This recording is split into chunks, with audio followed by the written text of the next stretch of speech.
के लोग हमारे पास मिले हैं। हमारे पास कुछ टीम के साथी और लोग बोलते हैं कि जीतन मांझी ऐसे ही बोलते हैं, प्रमाण दें।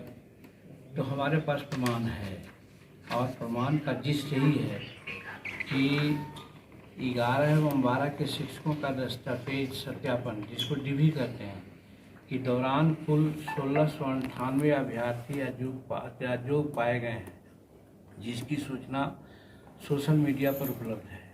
परीक्षा फल के पहले जब दस्तावेज डीएवी का सत्यापन जो हुआ तो अयोग्य पाए गए थे, उनमें घोषित योगदान करवाया जा रहा है, यानी कि जो अयोग्य पाए गए थे उनको भी घोषित किया गया, जो ये प्रमाण है। और डीएवी कहते हैं सत्यापन, डॉक्यूमेंट वेरिफिकेशन।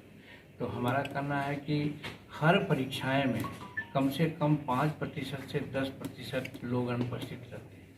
यहाँ क्या है, इस परीक्षा में जब लाखों लोग दिए हैं तो मात्र 125 या 126 अब्सेंटी बताए गए हैं, जो एकदम असंभव है। अगर एक केंद्र पर एक भी अब्सेंट होंगे तो बिहार में कितने केंद्र थे? तो हजारों केंद्र पर तो कम से कम उतना तो अब्सेंटी माना जाता, लेकिन उतना अब्सेंट नहीं माना गया है। एक चीज़ है, इसके आधार पर भी हम कहते हैं। और दूसरा है कि परीक्षा के अनिवार्य विषय में अनुपस्थित एवं असफल अभ्यर्थियों की संख्या लगभग 150 दिखाई गई है, जो अभी हम कह रहे हैं, जबकि वास्तविक रूप में इससे कहीं अधिक अभ्यर्थी परीक्षा में अनुपस्थित थे, जिसकी चर्चा हम पहले कर दिया। ये भी प्रमाण है, आपके यहाँ दस्तावेज है, आप देखिए कितने लोग हुए हैं, कितने अनुपस्थित हैं और कितना कौन उपस्थित आप बताएं। फिर ये कहा गया है कि जो परिणाम आ गया है परीक्षार्थियों का, उनको ORM में कई महत्वपूर्ण कॉलम नहीं भरे हैं, लेकिन उनको भी जो पाया गया है। और परीक्षा फल के बाद अभ्यर्थियों के परीक्षा के बारे में भरे गए फॉर्म एवं दस्तावेज का जो संशोधन का अवसर दिया गया है, ये क्या है? नियम है कि परीक्षाएं होती है, परीक्षा फार्म भरा जाता है, जिनका फार्म ठीक नहीं होता है उनको अयोग्य घोषित कर दिया जाता है।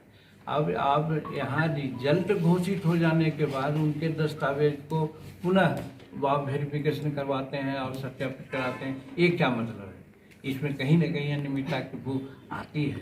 और उसी रूप में हमारे लोगों ने जो दिया है,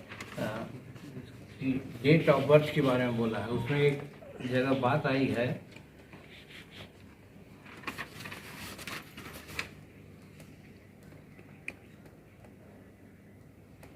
एक बात और आई है कि STET 2019 के एडवर्टीजमेंट संख्या सो की कंडिका संख्या 7 का एवं 9 में अभ्यर्थी को भारत के नागरिक के साथ साथ बिहार राज्य का नागरिक होना जरूरी बताया गया है। इसका उल्लंघन करते हुए सीरियल नंबर से कहा जाए दूसरे राज्य के अभ्यर्थियों को सिलेक्ट किया गया है। तो ये अनियमितता नहीं है तो क्या है? इसी को हम कहते हैं कि कहीं न कहीं ये किया गया है।